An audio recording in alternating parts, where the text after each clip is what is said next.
बहुत दुख हुआ, बहुत शौक लगा हम सबको। बचपन से हमने ने असरानी जी की पिक्चरें इतनी देखी है और मुझे तो याद है उनकी मैंने कहीं शूटिंग देखी है पिक्चरों में, खार बैंड्रा एरिया में। मुझे कभी मैं उनके साथ काम नहीं किया, लेकिन मुझे जब भी मिलते थे किधर भी फंक्शन में, पार्टीज़ में या कोई भी इवेंट्स में, तो हमेशा उसमें उनकी में एक एनर्जी थी, हमेशा बहुत ही पॉजिटिव थे। और मैं हाल ही में उनका एक इंटरव्यू देख रहा था जहाँ पे उन्होंने बीबीसी को इंटरव्यू दिया था और बहुत अच्छा इंटरव्यू दिया था। तो मैं देख रहा था, मैं पुराना इंटरव्यू देखते रहता हूँ कि मेरे ख्याल से असरानी जी का कंट्रीब्यूशन इंडियन सिनेमा में बहुत बड़ा है।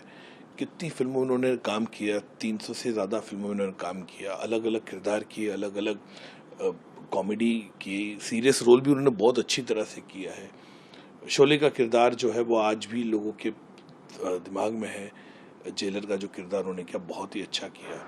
उनकी कॉमेडी टाइमिंग बहुत ही कमाल की। और कहीं बड़े बड़े दिग्गज फिल्म मेकर, मेरे ख्याल से ऐसा कोई फिल्म मेकर नहीं होगा जो 70s 80s 90s या अभी मैंने सुना वो 2 पिक्चर कर रहे थे। उन्होंने हर फिल्म मेकर के साथ काम किया है, फिल्में डायरेक्ट की है। और कहीं लोगों के लिए वो मास्टर भी थे, गुरुजी भी थे, एक्टिंग भी सिखाते थे पूना इंस्टीट्यूट में। तो मेरे ख्याल से उनका योगदान, उनका कंट्रीब्यूशन हमेशा मिस होगा कि जिस तरह से वो एक कलाकार थे, एक आर्टिस्ट थे, पूरे परफेक्ट एक्टर। जिसमें कहा ना, मैंने कई फिल्मों में उनको सीरियस रोल करते भी देखा है। मुझे कभी यकीन नहीं हुआ कि ये वही असरानी जी है। मुझे याद है एक पिक्चर खून पसीना, मेरे ख्याल से 77-78 में आई थी, जिसके अंदर बहुत सीरियस किरदार था उनका।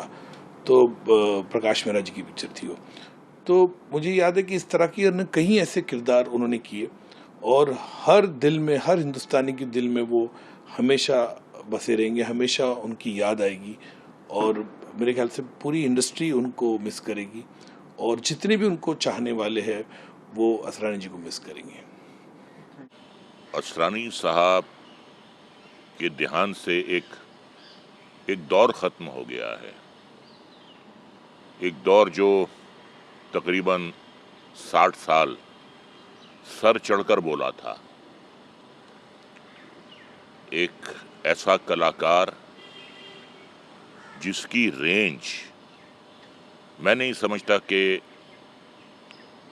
हिस्ट्री में, इतिहास में 2 या 3 कलाकार होंगे जिनकी ऐसी रेंज होगी, ऐसी वर्सेटैलिटी होगी जो असरानी साहब में थी। आप उन्हें कॉमिक रोल दे दें, आप उन्हें विलनिश रोल दे दें, आप उन्हें सीरियस रोल दे दें, और बहुत सी गुजराती फिल्मों में वो एज ए हीरो भी आए, हिंदी फिल्मों में भी हीरो आए, और जो रोल भी उन्होंने किया बहुत ही कामयाबी से किया। तो he was a power house performer. इतना टैलेंट बहुत कम लोगों में होता है। मेरा उनसे रिश्ता बहुत पुराना है। मैंने जब पहला कदम रखा था film and television institute of India में 1969 में, तो वहाँ हमारे वो टीचर थे। हमें मूवमेंट, इमेजिनेशन और डिक्शन की कोचिंग करवाते थे। बहुत ही गंभीर रहते थे। कभी हमें अंदाज़ा नहीं था कि आगे चल के ये इतने बड़े कॉमेडियन साबित होंगे। और मेरे कई रिश्ते थे उनके साथ। एक तो गुरु चेला का रिश्ता था, फिर मैं उनका को एक्टर था, नमक हराम में हमने साथ काम किया। उसके बाद उनकी डायरेक्शन में मैंने काम किया फिल्म दिल ही तो है में, और हमने शोज भी बहुत साथ किए। तो जो उनकी कॉमिक टाइमिंग थी उसका कोई मुकाबला नहीं कर सकता। उनका सेंस ऑफ ह्यूमर और प्रेजेंस ऑफ माइंड, हाजिर जवाबी, मैंने कभी किसी में नहीं देखी है। तो फुलझड़ियाँ भी छोड़ते रहते थे बीच में। एक शो था जिसमें मिठुन चक्रवर्ती को उन्हें इंट्रोड्यूस करना था, तो कहने लगे ये आ रहे हैं सुपरस्टार मिठुन चक्रवर्ती, जिनकी पहली फिल्म थी मृग्या और जिसका प्रोड्यूसर मर गया। तो ऐसी उनकी टाइमिंग होती थी। मैं उनके बारे में ये कहूँगा कि जैसे लता जी गानों के लिए पैदा हुई थी, किशोर कुमार फिल्म मेकिंग के लिए पैदा हुए थे, अमिताभ बच्चन एक्टिंग के लिए पैदा हुए थे, असरानी साहब भी एक्टिंग के लिए पैदा हुए थे। और ना सिर्फ उन्होंने एक्टिंग की बल्कि उन्होंने भरपूर मनोरंजन किया।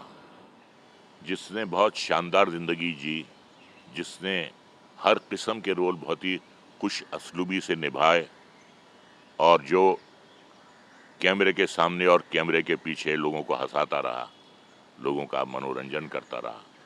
और जो एक उनका आइकॉनिक रोल है अंग्रेजों के ज़माने का जेलर, वो तो अमर हो गया है, रोल अमर हो गया है।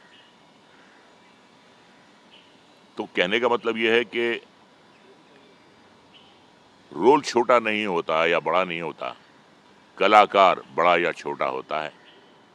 और उन्हें जितना भी काम मिला उनके टैलेंट के बलबूते पर मिला,